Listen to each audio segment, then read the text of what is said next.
Assalamualaikum warahmatullahi wabarakatuh.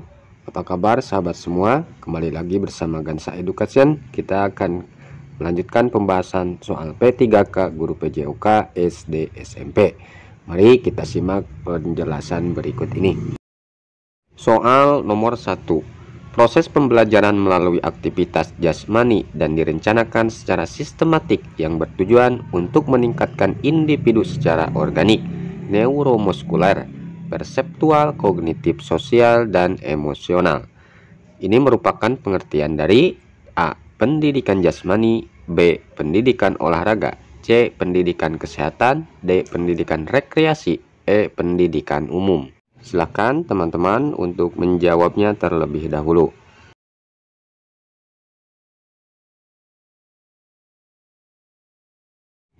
Baiklah, kita langsung ke pembahasan. Pendidikan jasmani merupakan suatu proses pembelajaran melalui aktivitas jasmani dan direncanakan secara sistematik yang bertujuan untuk meningkatkan individu secara organik, neuromuskuler, perseptual, kognitif, sosial, dan emosional menurut Samsudin.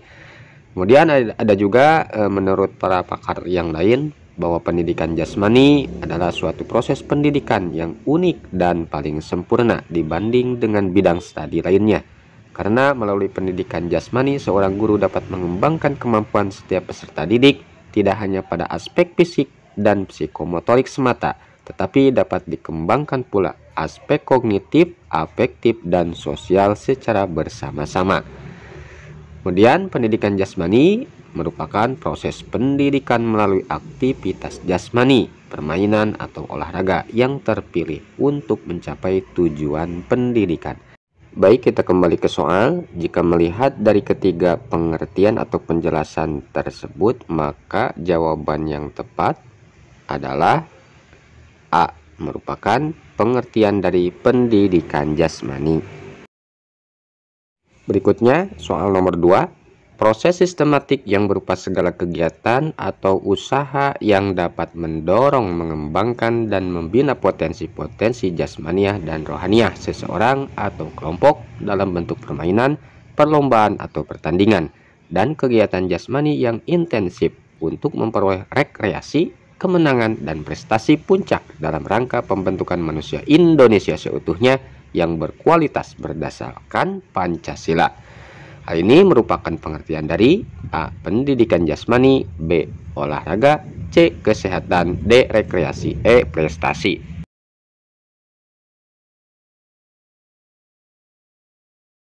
Baik, jawabannya adalah B, yaitu pengertian dari olahraga. Menurut Kholik Muthohir, olahraga adalah proses sistematik yang berupa segala kegiatan atau usaha yang dapat mendorong, mengembangkan, dan membina potensi-potensi jasmaniah dan rohaniah seseorang sebagai perorangan atau anggota masyarakat dalam bentuk permainan, perlombaan, atau pertandingan, dan kegiatan jasmani yang intensif untuk memperoleh rekreasi, kemenangan, dan prestasi puncak dalam rangka pembentukan manusia Indonesia seutuhnya yang berkualitas berdasarkan Pancasila. Soal nomor 3. Membangun karakter yang baik kepada anak agar anak memiliki kepribadian yang kuat, sikap cinta damai, dan toleransi dengan lingkungan sekitar. Kemudian untuk membangkitkan sikap sportif, jujur, disiplin, bertanggung jawab, kerjasama, percaya diri, dan demokratis melalui aktivitas jasmani merupakan bagian dari A. Pengertian pendidikan jasmani, B. Pengertian olahraga, C. Filsafat pendidikan jasmani, D. Tujuan pendidikan jasmani, E. Hakikat pendidikan jasmani. Baik, jawabannya adalah D. Tujuan pendidikan jasmani. Secara sederhana, tujuan pendidikan jasmani memiliki 3 ranah dalam satu kesatuan utuh, yaitu yang pertama, aspek kognitif atau pengetahuan. Peserta didik diharapkan dapat mengetahui konsep gerak, kemudian mengetahui apa itu arti sehat, dan peserta didik dapat memecahkan suatu masalah. Kemudian peserta didik juga diharapkan untuk berpikir kritis dan cerdas. Aspek yang kedua yaitu afektif atau sikap. Peserta didik mulai menyukai kegiatan fisik, merasa nyaman dengan diri sendiri, ingin terlibat dalam pergaulan sosial, sudah merasa percaya diri dan memiliki sikap sportif, jujur, disiplin, dan demokratis. Aspek yang ketiga yaitu psikomotorik. Peserta didik mulai berkembang atau mengembangkan gerak dan keterampilannya, kemudian kemampuan fisik dan motorik, dan perbaikan fungsi tubuh. Soal nomor 4. Di bawah ini adalah bagian dari cabang filsafat, kecuali A. Metafisika, B. Epistemologi, C. Aksiologi, D. Logika, E. Terminologi.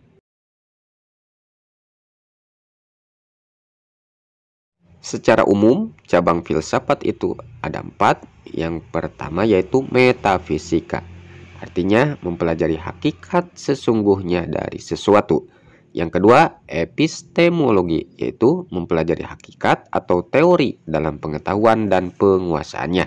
Yang ketiga, aksiologi, yaitu mempelajari nilai atau arti realitas, termasuk etika dan estetika. Yang keempat, logika, yaitu penalaran eksperimental dan pemecahan masalah yang mengarah pada pemikiran yang akurat. Di dalam soal terdapat kata kecuali. Berarti yang tidak termasuk dalam cabang filsafat adalah P. Terminologi. Soal nomor 5. Menjelaskan makna, hakikat, pentingnya, dan nilai dari pendidikan jasmani, serta menjelaskan hubungan antara pendidikan jasmani dengan olahraga dan dengan pendidikan umum merupakan bagian dari A. Hakikat pendidikan jasmani, B. Pengertian pendidikan jasmani, C. Filsafat pendidikan jasmani, D. Hukum pendidikan jasmani, E. Dasar pendidikan jasmani.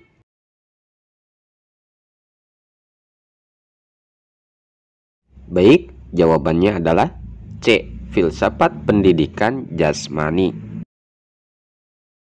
Filsafat pendidikan jasmani dan olahraga, diantaranya yang pertama menjelaskan makna, hakikat, pentingnya, dan nilai dari pendidikan jasmani, menghasilkan perbaikan dalam pelaksanaan pendidikan jasmani, memberikan tuntunan bagi tindakan seseorang, memberikan arah bagi profesi pendidikan jasmani, membantu mempererat hubungan antara anggota profesi, dan menjelaskan hubungan antara pendidikan jasmani dengan pendidikan umum. Selanjutnya soal nomor 6. Pendidikan jasmani dan olahraga harus fokus pada perkembangan total manusia sebab kontribusinya sangat penting terhadap kesehatan. Program-programnya didasarkan atas pengetahuan ilmiah dan progres yang teratur dengan baik. Hal tersebut merupakan salah satu dari aliran filsafat. A.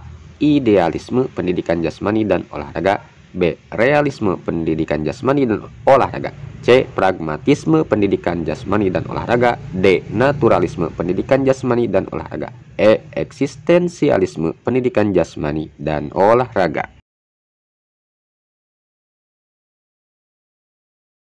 Baik, kita bahas terlebih dahulu.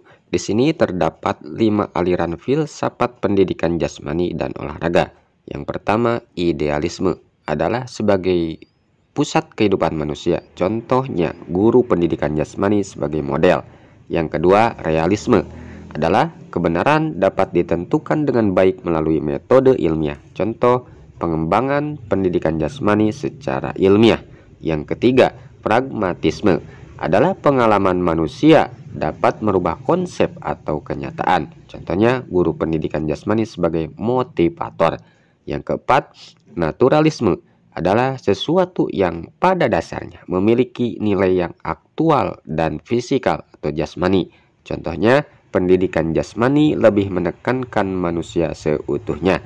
Yang kelima, eksistensialisme adalah individu merupakan titik sentral. Contohnya, pendidikan jasmani mendorong untuk mengetahui diri sendiri. Baik, kita garis bawahi di dalam soal terdapat kata didasarkan atas pengetahuan ilmiah. Maka jawabannya adalah B. Realisme pendidikan jasmani dan olahraga. Dalam pandangan realisme pendidikan jasmani dan olahraga, diantaranya yang pertama, pendidikan jasmani dan olahraga harus fokus pada perkembangan total manusia. Kemudian, pendidikan jasmani dan olahraga sangat bernilai sebab kontribusinya terhadap kesehatan. Program-programnya didasarkan atas pengetahuan ilmiah dan progres yang teratur dengan baik. Drill digunakan secara ekstensif dan pembelajaran dievaluasi secara objektif. Soal nomor 7. Di bawah ini adalah perbedaan antara pendidikan jasmani dan pendidikan olahraga, kecuali A. Pendidikan jasmani menekankan pada keterampilan dasar, pendidikan olahraga menekankan pada teknik dasar. B. Pendidikan jasmani lebih kepada tujuan pembelajaran, pendidikan olahraga lebih kepada prestasi. C. Pendidikan jasmani dan pendidikan olahraga sama-sama mempunyai peraturan yang baku yang ditentukan oleh induk organisasi olahraga. D. Pendidikan jasmani wajib diikuti semua siswa. Pendidikan olahraga lebih fokus pada siswa yang berbakat atau atlet. E. Pendidikan jasmani menggunakan sarana prasarana disesuaikan dengan kondisi sekolah. Pendidikan olahraga menggunakan sarana dan prasarana yang baku dan standar.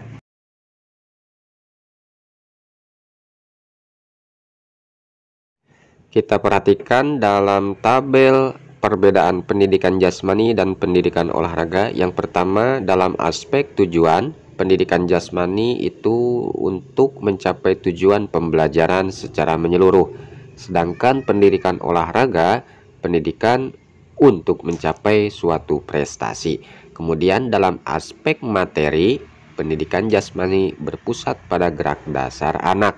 Sedangkan pendidikan olahraga berpusat pada program latihan pembentukan prestasi. Selanjutnya, pada aspek model latihan untuk pendidikan jasmani yaitu multilateral atau kebebasan bergerak. Kemudian untuk pendidikan olahraga berbentuk spesifik atau secara khusus. Aspek bentuk latihan dalam pendidikan jasmani berupa modifikasi dengan permainan tradisional dan tidak harus melalui pertandingan. Sedangkan dalam pendidikan olahraga terprogram atau program latihan yang terpola dan bertahap secara khusus dan dibentuk dalam suatu pertandingan. Pada aspek gerak, untuk pendidikan jasmani dilakukan secara bebas dan seluas-luasnya pada gerak kehidupan sehari-hari. Sedangkan pada pendidikan olahraga sangat terbatas dan fokus pada gerakan spesifik dalam olahraga tertentu. Kemudian aspek peraturan. Untuk pendidikan jasmani tidak ada peraturan baku dan dapat dimodifikasi sesuai kebutuhan peserta didik. Sedangkan untuk pendidikan olahraga, peraturan yang baku dan sesuai dengan peraturan induk organisasi olahraga. Selanjutnya untuk pendidikan jasmani dalam aspek peserta wajib diikuti oleh semua peserta didik dan jika kurang terampil maka akan mendapat perhatian secara ekstra. Dan untuk pendidikan olahraga bebas pesertanya siapa saja boleh mengikuti dan jika kurang terampil maka tidak akan dipilih. Kemudian untuk aspek talent scouting atau pencarian bakat, untuk pendidikan jasmani dipakai untuk entry behavior, dilakukan pretest atau kemampuan sebelumnya. Kemudian untuk pendidikan olahraga dipakai untuk pencarian bakat atau pemilihan atlet. Dan yang terakhir untuk aspek sarana prasarana, pendidikan jasmani itu disesuaikan dengan kondisi sekolah dan kebutuhan peserta didik. Sedangkan untuk pendidikan olahraga, sarana dan prasarana itu disesuaikan dengan standar nasional maupun internasional. Baiklah, kita kembali kepada soal nomor 7. Di sini ada perbedaan antara pendidikan jasmani dan pendidikan olahraga, kecuali berarti yang tidak termasuk yang tadi dijelaskan pada tabel, yaitu jawabannya adalah yang C. Pendidikan jasmani dan pendidikan olahraga sama-sama mempunyai peraturan baku yang ditentukan oleh induk organisasi olahraga. Ini ya. Sedangkan tadi dalam keterangan untuk peraturan pendidikan jasmani itu memang tidak baku dan dapat dimodifikasi sesuai dengan kebutuhan peserta didik. Sedangkan untuk pendidikan olahraga peraturannya baku dan itu disesuaikan dengan peraturan induk organisasi olahraga tersebut. Berikutnya soal nomor 8. Pada pendidikan jasmani, program yang dikembangkan sebagai sarana untuk membentuk pertumbuhan dan perkembangan totalitas subjek, sedangkan pendidikan olahraga merupakan program yang dikembangkan sebagai sarana untuk mencapai prestasi optimal. Pernyataan tersebut merupakan perbedaan pendidikan jasmani dan pendidikan olahraga jika ditinjau pada komponen A. Materi, B. Intensitas, C. Tujuan, D. Orientasi, E. Model. Silakan teman-teman untuk menjawabnya.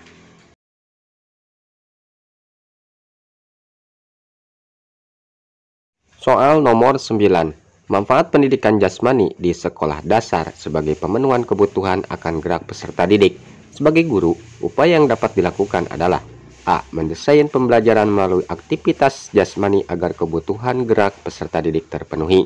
B. Mendesain pembelajaran dalam bentuk permainan sebagai penyaluran hasrat untuk bergerak. C. Mendesain pembelajaran melalui pengenalan lingkungan agar terpenuhi kebutuhan gerak.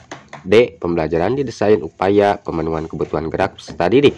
E. Pembelajaran didesain dengan mengendalikan emosi pemenuhan kebutuhan gerak dasar. Silakan teman-teman untuk mencoba menjawabnya.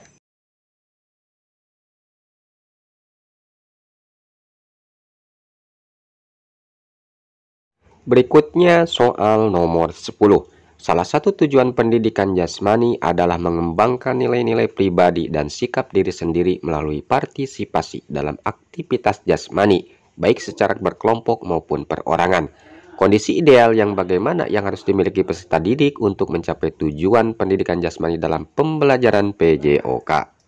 A. Berani mencoba dan mengambil resiko dalam pembelajaran PJOK.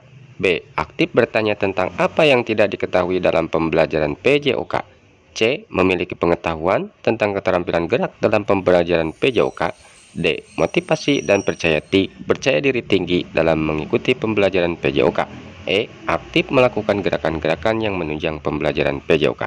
Silakan teman-teman untuk mencoba menjawabnya.